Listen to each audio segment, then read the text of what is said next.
기도하겠습니다. 거룩하신 하나님 아버지, 하나님의 전적인 은혜와 인도하심 가운데에 오늘 하루도 주님의 전으로 인도함을 받고 찬송하며 기도하는 가운데에 시작하게 하심을 감사드립니다. 오늘도 저희들이 어떻게 살아가야 할런지 때로는 기대가 되고 때로는 염려가 되며 또 때로는 예상이 되지만 또 때로는 아무것도 종잡을 수 없는 그러한 짙은 안개 속에 놓여 있는 인생과도 같은 저희들을 오늘도 하나님의 약속의 말씀을 통하여 붙들어 주시니 감사와 찬송과 영광을 주님께 올려드리기를 원합니다. 아버지 하나님, 저희들에게 말씀을 주셔서 저희들이 그 말씀을 붙들고 살아갈 수 있도록 은혜를 베풀어 주신 것을 감사드립니다. 아무것도 보이지 않는 캄캄한 어두운 그리고 사방에 무엇이 있는지 짐작할 수도 없는 그런 혼탁한 세상 속에 살아가지만 말씀 붙들고 굳건히 서는 주의 자녀들 되게 하여 주시기를 기도드립니다. 무엇보다도 말씀을 붙들고 나아갈 때에 의심을 버리고 염려를 내버리며 오직 하나님의 인도하시는 은총, 그 사랑의 섭리만을 바라보며 나아갈 수 있도록 저희들을 주장하여 주시기를 기도드립니다. 주저앉아 있지 않게 하시고 주님이 부르시고 인도하시는 그 길로 묵묵히 한 걸음 한 걸음씩 당장에 저희들이 혹 기대하고 소망하는 것들이 이루어지지 않는다고 하여도 하나님께서 허락하여 주시는 은혜의 길로 인도함을 받아 걸어가는 저희들에게 베푸실 놀라운 하나님의 권능을 기대하며 나아가게 하여 주시기를 기도드립니다. 하나님, 저희가 지난날 때로는 하나님의 말씀을 붙들고 산다고 말하기도 했지만 또 때로는 주님께서 명백히 보여주신 그 약속의 말씀도 외면한 채 뜻하는 바를 이루려고 하는 욕망에 휩쓸려서 살았던 때가 참 많이 있었습니다. 모든 것을 포기하게 만드시는 절망 가운데에서 오히려 하나님의 말씀만을 붙들게 하시는 은총을 베풀어 주시기도 하셨습니다.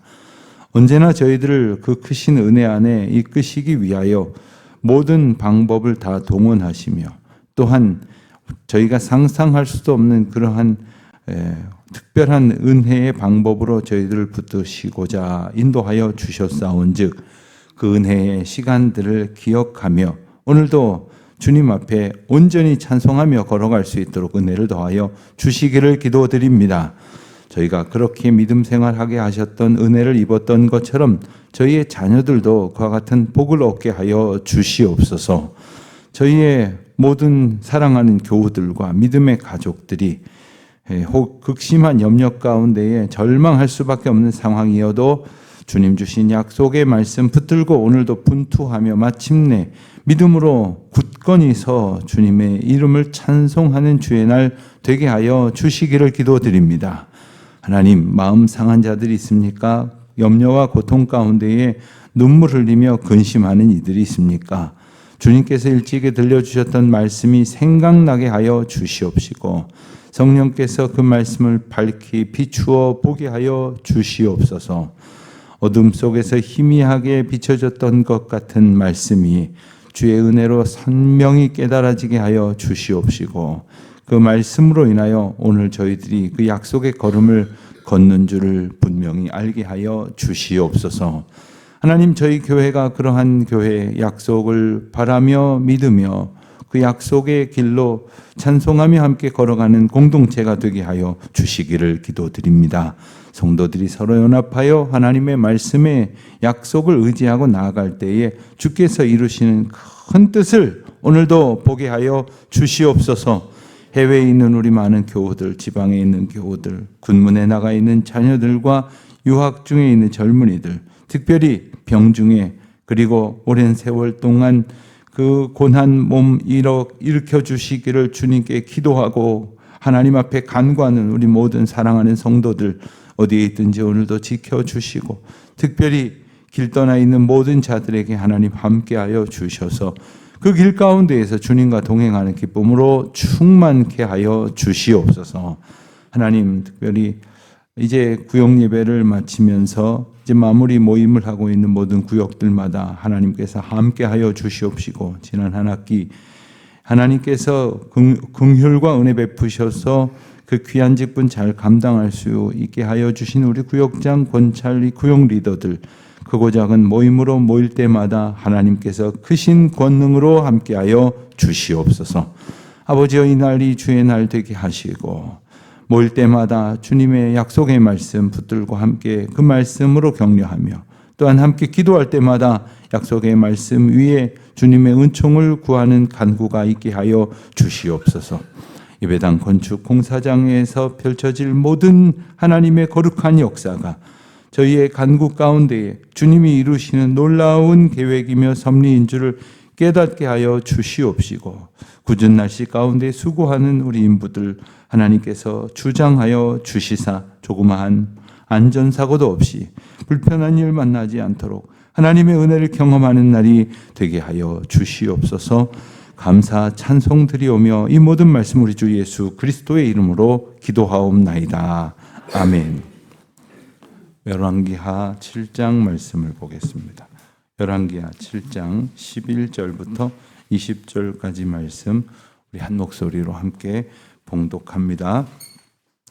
그가 문지기들을 부르매 그들이 왕궁에 있는 자들에게 말하니, 왕이 밤에 일어나 그의 신복들에게 이르되, 아람 사람이 우리에게 행한 것을 내가 너희에게 알게 하노니, 그들이 우리가 줄인 것을 알고 있으므로 그 진영을 떠나서 들에 매복하고 스스로 이르기를 그들이 성읍에서 나오거든 우리가 사로잡고 성읍에 들어가겠다 한 것이니라 하니, 그의 신하 중 한 사람이 대답하여 이르되, 청하건대 아직 성중에 남아있는 말 5마리를 취하고 사람을 보내 정탐하게 하소서. 그것들이 성중에 남아있는 이스라엘 온 무리 곧 멸망한 이스라엘 온 무리와 같으니이다 하고, 그들이 병거들과 그 말들을 취한지라. 왕이 아람 군대 뒤로 보내며 가서 정탐하라 하였더니, 그들이 그들의 뒤를 따라 요단에 이른즉 아람 사람이 급히 도망하느라고 버린 의복과 병기가 길에 가득하였더라. 사자가 돌아와서 왕에게 알리니 백성들이 나가서 아람 사람의 진영을 노략한지라. 이에 고운 밀가루 한 스아에 한 세겔이 되고 보리 2스아가 한 세겔이 되니 여호와의 말씀과 같이 되었고, 왕이 그의 손을 의지하였던 그의 장관을 세워 성문을 지키게 하였더니, 백성이 성문에서 그를 밟음에 하나님의 사람의 말대로 죽었으니 곧 왕이 내려왔을 때에 그가 말한 대로라. 하나님의 사람이 왕에게 말한 바와 같으니, 이르기를 내일 이맘때에 사마리아 성문에서 보리 2스아를 한 세겔로 매매하고 고운 밀가루 한 스아를 한 세겔로 매매하리라 한즉, 그때에 이 장관이 하나님의 사람에게 대답하여 이르되, 여호와께서 하늘에 창을 내신들 어찌 일이 있으랴 하매, 대답하기를 내가 내 눈으로 보리라. 그러나 그것을 먹지는 못하리라 하였더니, 그의 장관에게 그대로 이루어졌으니 곧 백성이 성문에서 그를 밟음에 죽었더라. 아멘. 나병 환자들이 이래 죽으나 저래 죽으나 죽게 생겼으니 차라리 아람 군대 진영에 항복하여 가서 밥이라도 함께 얻어먹고 죽을 때 죽더라도 그리하자 하는 심정으로 이제 아람 진영으로 갔는데, 놀랍게도 아람 군대가 다 퇴각한 것을 보았습니다. 밤중에 하나님께서 그들에게 환청을 듣게 하시고, 또한 하나님께서 특별한 간섭하심으로 인하여 그들이 이제 이스라엘 백성들이 다른 이제 나라의 군대들과 연합하여서 공격해 오는 것으로 이제 착각을 하게 하셔서 도망을 하게 하셨던 까닭입니다. 나병 환자들이 아람 진영에 들어갔을 때 아무도 없기에 그저 눈에 보이는 대로 먹기도 하고, 또 그리고 보이는 물건들, 옷이나 귀한 귀금속들 같은 것들을 그저 들고 나오려다가 이렇게 우리만 배불리 먹고, 그리고 뭐 이 물건을 가지고 가는 것이 그 소위가 옳지 못하다라는 것을 깨닫게 되었죠. 그리고는 이제 다시 이스라엘 왕에게 이 사실을 고하기 위해서 그들은 이스라엘 왕궁으로 다시 돌아오게 되었고, 그리고 11절에 우리가 읽은 대로 문지기에게, 그 성문을 지키고 있는 병사들에게 이 사실을 고했습니다. 그리고 그 이야기는 즉각 왕궁에 전달이 되었고 마침내 왕에게 전달이 되었습니다. 12절에 보니까 왕이 밤에 일어나 그의 신복들에게 이르되, 보통의 왕궁의 정사는 이제 해가 있을 때에 하는 일인데 밤에 일어나서 이렇게 이야기를 하기 시작했다는 것을 통해서 우리가 상황이 긴박하게 돌아가고 있구나 하는 것을 쉽게 짐작을 하게 됩니다. 근데 왕이 말을 하는 것을 보니까 아람 사람이 우리에게 행한 것을 내가 너희에게 알게 하노니 하면서 이제 보고를 받은 것에 대해서 왕이 생각하여 판단한 것을 이야기하고 있는 겁니다.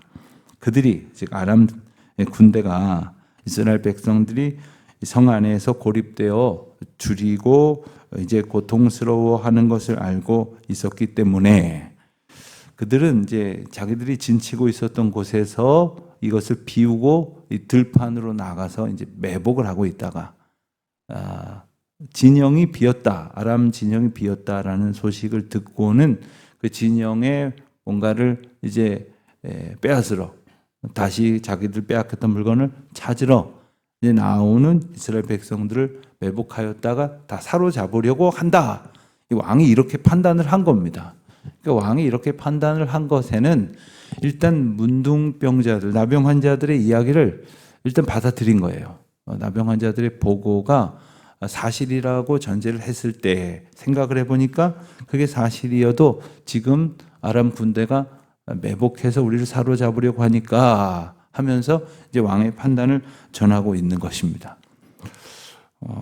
그 나병 환자들의 이야기를 받아들이게 된 것의 어떤 정황이나 어떤 그 생각의 이유가 자세히 설명되어 있지는 않지만 뒤에 나오는 여호와의 말씀과 같이 된 사실을 받아들이지 못했던 것에 비추어 보면 참 미련하기 짝이 없는 거죠. 하나님의 사람이 하나님의 말씀으로 하나님의 약속을 증거했을 때 그 사실을 고지 듣지 아니하였던 이들이 지금은 평상시에 그야말로 천대하고 사람 취급도 하지 아니하였던 나병 환자들의 이야기도 듣고 있습니다. 이 남의 이야기 들은 것이 뭐가 잘못됐습니까마는 때로는 우리가 정말로 들어야 할 이야기를 듣지는 않고 엉뚱한 것은 또 귀 기울여 듣는 그런 경우가 있어요.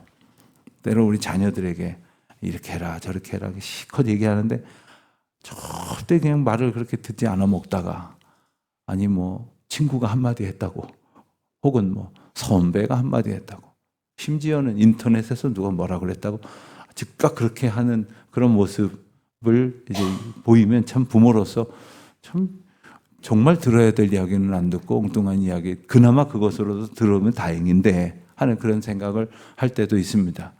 저 때로는 우리가 정말로 하나님께서 우리에게 주시는 메시지를 잘 듣고 있는가, 똑같은 이야기라도 하나님께서 주시는 말씀으로 우리에게 닿았을 때에 과연 듣고 있는가.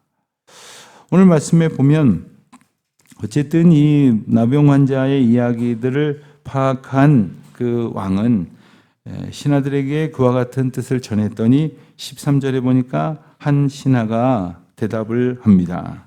성중에 말 5마리가 남아있는데 사실상 이게 전부입니다. 이 말 5마리를 가지고 사람을 보내서 정탐하게 하시지요 라고 이제 보고를 하는 겁니다. 그러니까 정말 그렇다면 일단 상황을 정확히 파악해 볼 필요가 있지 않겠습니까? 그러니까 정탐꾼을 보내서 상황을 파악해 보시도록 합시다. 그래서 가끔 사극에 보면은 이 척후병 이렇게 부르는 그 적의 동태를 파악하느라고 보내는 이 정탐을 목적으로 보내는 그런 병사들이 있는데, 옛 기록에 보면 이 군사의 어떤 그 병기들이나 혹은 병력들의 그 군사들의 군사력이 그렇게 출중하지 않았던 시대에도 이 탐지병만큼은 엄청나게 발달을 했다라고요. 이렇게 모든 기록에 보면 가장 정확하게는 우선 상대방이나 전선의 상황을 정확하게 파악하는 것이 가장 중요했겠죠. 가장 급했겠죠. 이스라엘 백성들도 일단 상황을 정확하게 파악을 하기 위해서 이제 병것들과 말들을 취해서 보냈습니다. 그런데 15절에 보니까 정말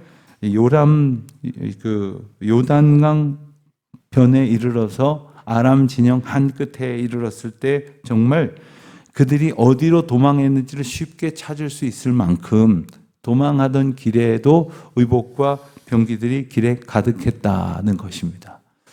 아람 군대가 도망하는 루트도 사실은 꼭 한 길로만 도망했을 것으로 보여지지는 않지만 그 길을 쉽게 찾을 수 있었다 하는 겁니다. 그들이 정말 급히 도망했다는 것을 알려주는 것이죠.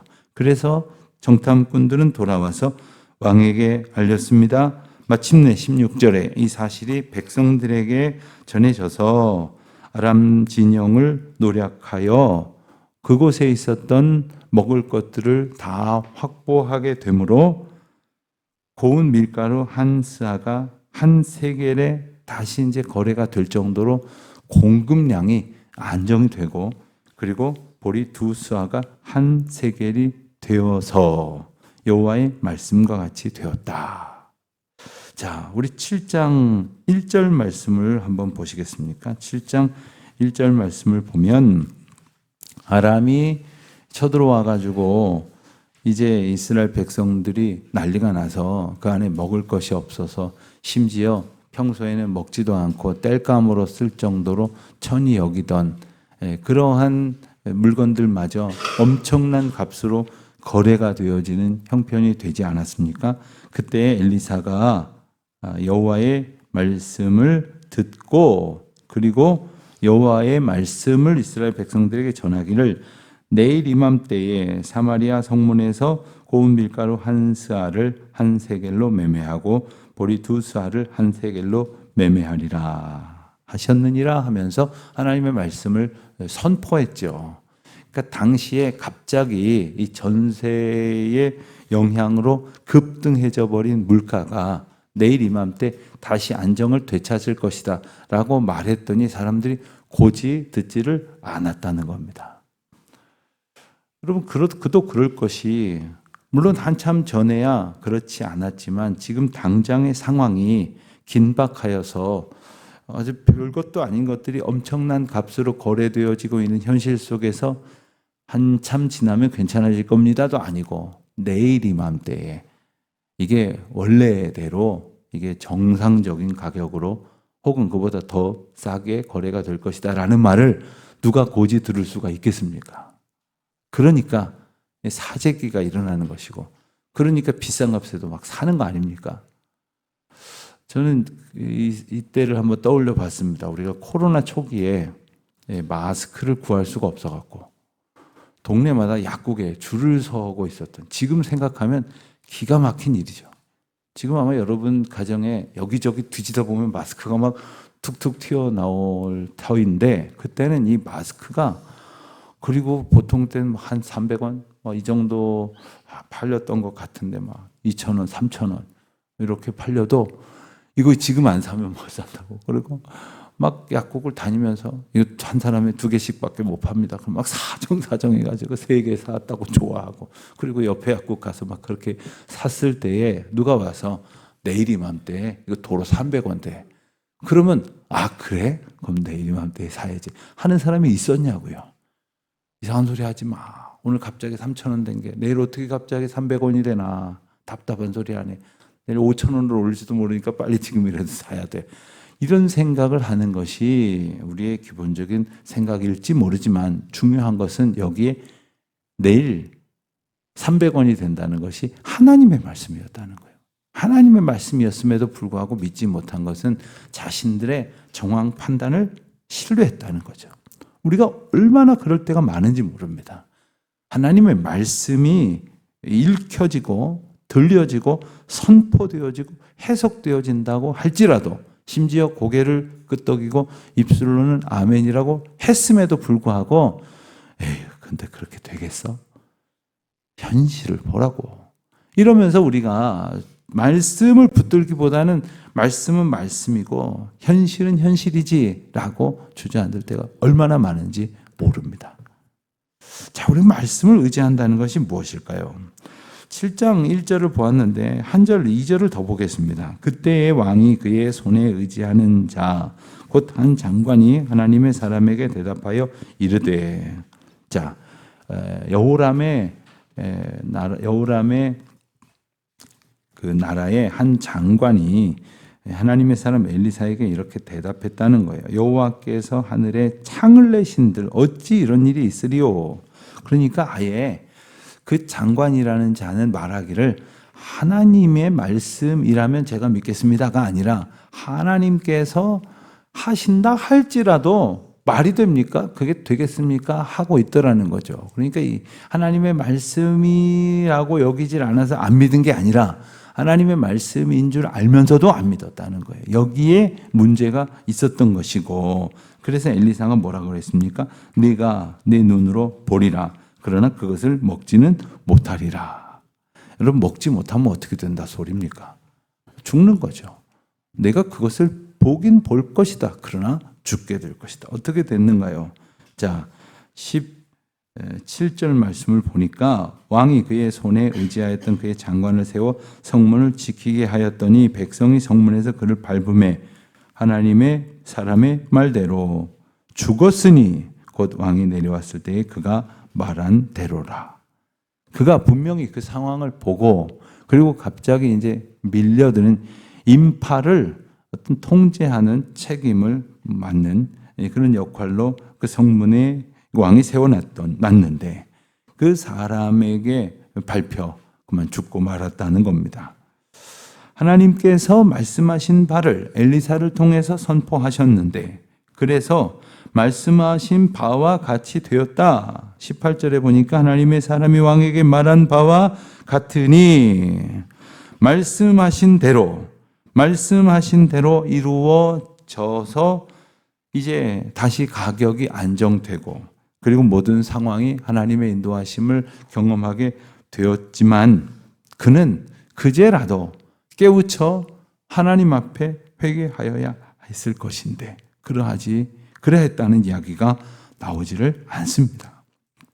우리가 하나님의 말씀이 정말 우리의 삶의 모든 근원이시며 그리고 처음과 끝 모든 것의 시작과 나중에까지 오직 하나님의 말씀이시라는 사실을 잊지 말아야 합니다. 예컨대 급했을 땐 하나님의 말씀이고 또 형편이 나아졌을 때는 그때 그랬지 하고 잊어버릴 일이 아니라는 겁니다. 젊었을 적에는 말씀 붙들고 의지하며 살았지만 이제는 내가 의지할 것 돈도 있고 명예도 있고 이대로 사는 거지 이렇게 생각할 것이 아니라는 겁니다. 언제나 우리가 의지할 것은 오직 하나님의 약속의 말씀 그리고 그 말씀이 이루어지는 것을 보는 기쁨이어야 하는 것이고 그 약속의 말씀을 불신한 자에게 하나님께서 내리시는 이 엄청난 징계를 우리는 기억해야 한다는 것입니다. 우리가 잘 아는 이사야 40장 8절 말씀을 보면 풀은 마르고 꽃은 시드나 우리 하나님의 말씀은 영영이 서리라. 분명히 선포하셨습니다. 세상에 화려한 것이 얼마나 많습니까만은 얼마 지나지 않으면 없어지는 거예요. 그리고 사라져버리는 것입니다. 재벌이 오래 갈 것 같지만 20년 뒤에 보니까 30대 재벌 가운데 남아있는 것이 5개도 안 된대요. 모든 것이 영원할 것 같지만 시간이 지나면서 다 사라지고 없어질지라도 그래서 정말 영원할 것 같은 것도 다 사라질지라도 우리 하나님의 말씀이 영원히 선다고 말씀을 하셨습니다. 그럼에도 불구하고 우리는 하나님의 말씀을 의지해서 살려고 하지를 않아요. 그래서 이것을 보여주시려고 예수님께서 마귀에게 시험을 당하셨을 때에 사실 이것은 예수님이 가장 취약해서 당하신 것이 아니라 예수님을 따라 살아가는 모든 인생들이 당할 시험의 가장 대표적인 모습을 비춰주시는 것이지 않습니까? 돌들이 떡덩이가 되게 하라. 이 유혹을 받으셨을 때 예수님께서는 신명기 8장 3절 말씀을 인용하셔서 마태복음 4장 4절에 기록된 대로 사람이 떡으로만 살 것이 아니요 오직 하나님의 말씀으로 살 것이니라 일러 주셨습니다. 그런데도 우리는 기도합시다. 그러면 떡 주세요. 이 떡, 저 떡, 아침에 먹을 떡, 점심에 먹을 떡, 내일 먹을 떡, 모레 먹을 떡. 계속 떡 타령하는 거죠. 그러나 하나님의 말씀으로 살게 하셨다는 사실을 오늘 다시금 기억하고 하나님 어떤 상황에서도 말씀 붙들게 하여 주시옵소서. 말씀이 들려지게 하시고 말씀이 기억나게 하시고 말씀이 내 앞에서 날마다 밝게 비쳐 새겨지게 하여 주옵소서. 이 말씀을 사모하는 소망으로 이 하루를 살아가는 우리 모두 되시기를 축원드립니다. 기도하겠습니다. 아버지 하나님, 하나님의 말씀 의지하여 오늘도 살기를 원합니다. 저희를 하나님의 말씀 가운데에 인도하여 주시옵시고 들려주신 말씀 의지하여 그것으로 기쁨과 소망을 삼게 하여 주시옵소서. 예수님의 이름으로 기도드립니다. 아멘.